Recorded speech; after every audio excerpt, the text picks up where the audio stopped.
Mr. President, talking about China, I want to ask you about perhaps one of the biggest business stories and policy stories of the moment, and that is TikTok. You Yes. have called TikTok a national security threat. At one point, you said that their, quote, data collection threatens to allow the Chinese Communist Party access to Americans' personal and proprietary information. And yet it appears that you've now reversed your view on banning TikTok. Why is that?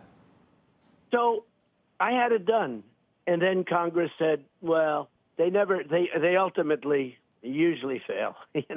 They are like extremely political, and they're extremely subject to people called lobbyists who happen to be very, very talented, very good, and very rich. I could have banned TikTok. I had it banned just about. I could have gotten it done. But I said, you know what? But I'll leave it up to you. I didn't push them too hard because, let them do their own research and development. And they decided not to do it. But as you know, I was at the point where I could have gotten it done if I wanted to. I sort of said, you guys decide. You make that decision because it's a tough decision to make. Frankly, there are a lot of people on TikTok that love it.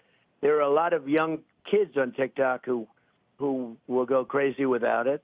There are a lot of users. There's, a lot of good, and there's a lot of bad with TikTok. But the thing I don't like is that without TikTok, you can make Facebook bigger. And I consider Facebook to be an enemy of the people, along with a lot of the media.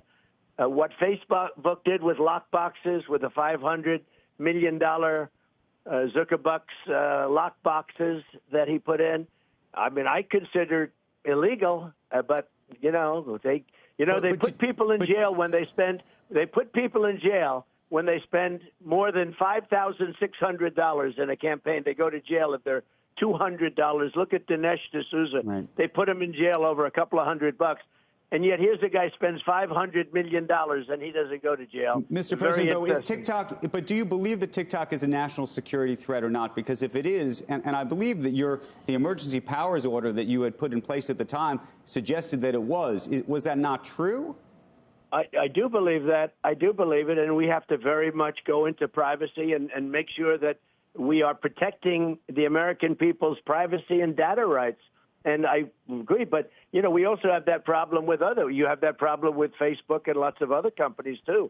I mean, they get the information. They get plenty of information, and they deal with China, and they'll do whatever China wants. If you look at some of our American companies, when you talk about right.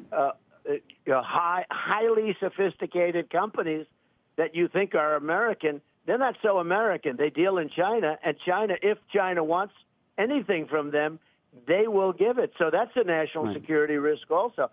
But when I look at it, I'm not looking to make Facebook double the size. And if you ban TikTok, Facebook, and others, but mostly Facebook will be a big beneficiary. And I think Facebook has been very dishonest. I think Facebook has been very bad for our country, especially when it comes to elections. Mr. President, you met recently with Jeff Yass, who's a hedge fund manager, has a stake in TikTok. He's a huge GOP donor. Steve Bannon has suggested that you've been paid off to switch your view. How did your view change? How did that come about? And did you have a conversation with Jeff Yass about it? No, I didn't. I met with him very briefly. I made a speech, and I said hello to him and his wife, who's lovely. And actually, her primary thing was on education. She wants choice, as I do. And she mentioned to me more than anything, we